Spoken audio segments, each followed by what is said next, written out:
जय हिंद दोस्तों, वंदे मातरम। स्वागत है आप सभी का आपके अपने प्लेटफॉर्म टारगेट टीचर में। दोस्त, मैथमेटिक्स के अंतर्गत हम सभी रेखा और कोण की बात कर रहे थे। आप सभी जानते हैं कि सामान्य ज्यामिति के अंतर्गत जो पहला पार्ट आता है रेखा और कोण, सेक्शन ए, उसकी हम बात कर रहे थे। आप सभी को उसके पहले हम आप सभी को बता दें कि यह वीडियो सभी शिक्षक भर्तियों से संबंधित है, चाहे वो यूपी टेट हो, सी टेट हो, रीट हो, एमपी टेट हो या सुपर टेट की परीक्षा हो, सभी शिक्षक भर्तियों से संबंधित यह वीडियो है। तथा डीएलएड प्रशिक्षु जो होते हैं वो भी इस वीडियो से अपनी परीक्षाओं में लाभ उठा सकते हैं। तो चलिए देर न करते हुए दोस्तों देखते हैं कि हम इस वीडियो में क्या क्या पढ़ चुके थे और आगे हमें क्या पढ़ना है। तो आपको बता दें दोस्त, हम जो है सामान्य ज्यामिति के अंतर्गत रेखा और कोण पढ़ रहे थे, जिसमें हमने समांतर रेखा और लंबवत रेखा को समझा था। चलिए दोबारा इनको थोड़ा सा देखते हैं। हमने बताया था कि अगर दो रेखाएं हैं, इस प्रकार से दो रेखाएं हैं, तो अगर प्रत्येक बिंदु पर इनके बीच की दूरी जो बराबर है तो ये रेखाएं समांतर रेखाएं होंगी। यानी ये भी एक रेखा है और CD एक रेखा है, और प्रत्येक बिंदु पर, रेखाओं के प्रत्येक बिंदु पर इनकी बीच की दूरी हर जगह पे, जैसे यहाँ 5 सेंटीमीटर है तो यहाँ भी 5 सेंटीमीटर, यहाँ भी हर जगह पे कितनी हो दूरी, उनके बीच की दूरी बराबर हो, तो वे दोनों रेखाएं समांतर रेखाएं कहलाती हैं। और हम इन्हें इस प्रकार से लिखते हैं, AB समांतर है दो रेखाएं, दो खड़ी रेखाओं के साथ समांतर का चिन्ह होता है। ये दो रेखाएं समांतर का चिन्ह होती हैं, तो AB समांतर है CD के। इस प्रकार से इनको प्रदर्शित किया जाता है। हमने बताया था कि यदि रेखाएं समांतर हैं, जैसे कि AB और CD यहाँ पर समांतर हैं, तो इनके बीच का जो कोण होगा थीटा, वो 0 अंश होगा। कितने अंश होगा? 0 अंश होगा। इतनी बात हम समांतर रेखाओं में समझ चुके थे। और लंबवत रेखाओं में हमने क्या समझा था दोस्त? तो लंबवत रेखा में आपको बता दें कि लंबवत रेखाओं में हमने समझा था कि यदि कोई दो रेखाएं एक दूसरे के लंबवत हैं तो उनके बीच का कोण कितने अंश बनेगा दोस्त? मान लीजिए ये AB एक रेखा है और इसके लंबवत एक दूसरी रेखा है जिसका नाम है CD। तो हमने बताया था कि इन दोनों रेखाओं के बीच में 90 अंश का कोण बनेगा। यानी यहाँ पर थीटा जो होगा वो कितना होगा? 90 अंश होगा। ठीक। और इनको प्रदर्शित कैसे करेंगे? इनको प्रदर्शित करेंगे कि AB जो है, CD जो है वो लंब है किस रेखा पर? AB पर। और इसके द्वारा उसको इस प्रकार से उसको प्रदर्शित किया जाएगा कि CD लंब है AB पर और इन दोनों रेखाओं के बीच में 90 अंश का कोण बनेगा।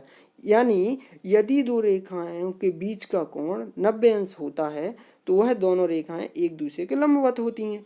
ये बात आपको याद रखनी है कि यदि समांतर रेखाएं हैं तो उनके बीच का कोण 0 अंश होगा, यदि लंबवत रेखाएं हैं तो उनके बीच का कोण 90 अंश होगा। इतनी बात आप लंबवत रेखाओं में समझ चुके थे। आइए आगे समझते हैं दोस्त। चलिएगा देखिएगा दोस्त, यहाँ पर एक चित्र आप देखिए, ये आप देखिए, इसमें आप समझेंगे कि ना तो 0 अंश का कोण बन रहा है ना 90 अंश का। यानी 90 अंश का जब कोण बनता है तो एक दूसरे के लंबवत होती हैं रेखाएं। यहाँ पर लंबवत नहीं है, यहाँ पर ना ही 0 अंश बन रहा है ना ही 90 अंश बन रहा है। यहाँ पर दो रेखाएं एक दूसरे को काट तो रही हैं पर वो किसी कोण पर काट रही हैं। जैसे कि 15 अंश हो सकता है, 25 अंश, 30 अंश, 45 अंश, 60 अंश, 75 अंश, कुछ भी हो सकता है, लेकिन वो 90 नहीं है और ना वो 0 अंश है। ठीक।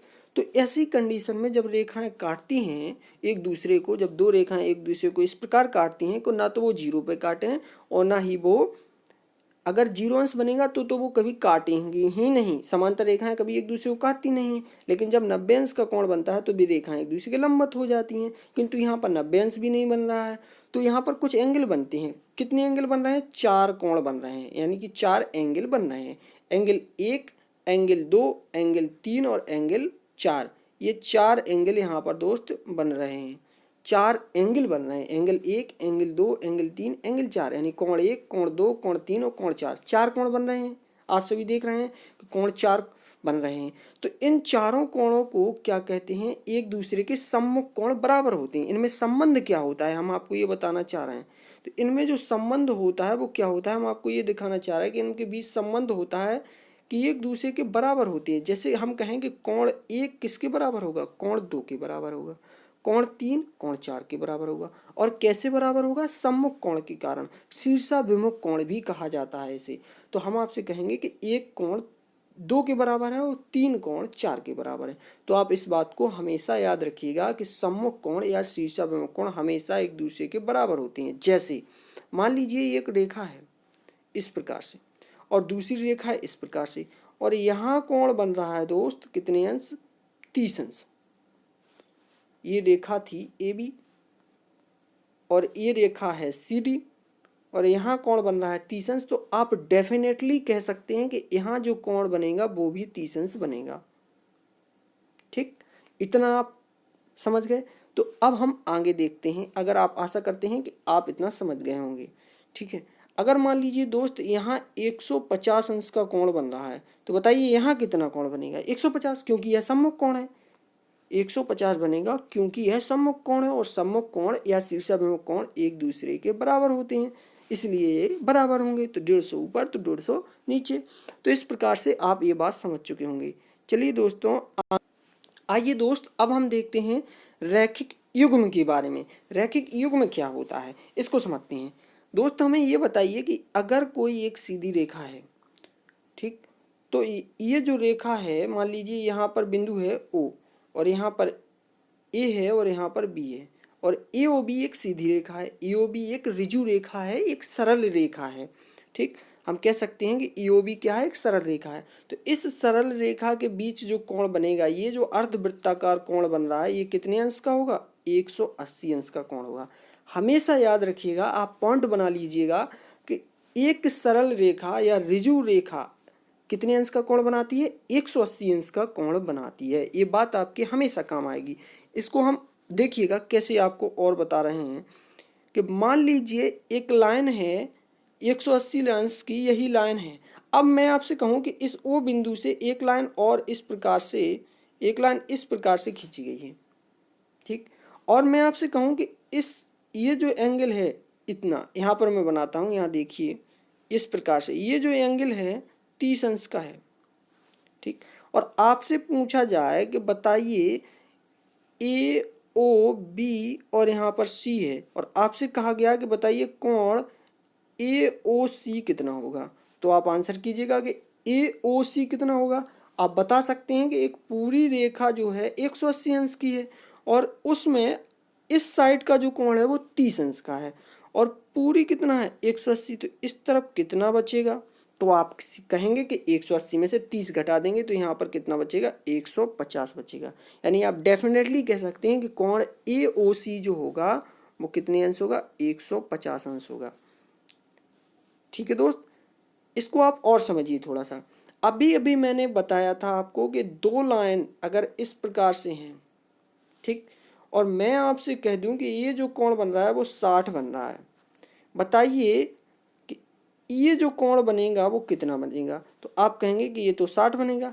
अब मैंने आपसे पूछा है कि ये जो कोण है ये कितना बनेगा, तो आप कहेंगे कि ये जो लाइन है, मान लेते हैं ये लाइन कौन सी है, ए बी है।